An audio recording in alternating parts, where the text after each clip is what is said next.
Versosa, Chief, Philippine National Police, for his outstanding contribution as guest of honor to the 3rd Annual Conference of Criminology and Political Science Students of the Philippines.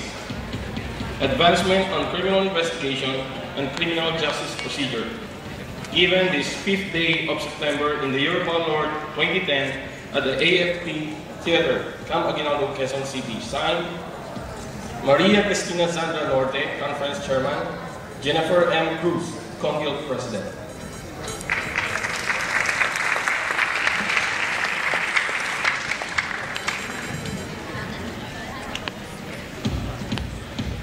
Thank you so much.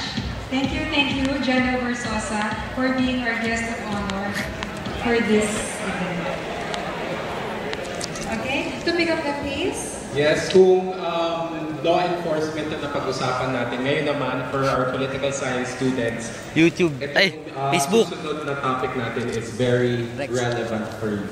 May we call on Professor Julius Ronald Sotoya of Veritas College of Ilosin, Sorsogon to introduce to us another speaker for this.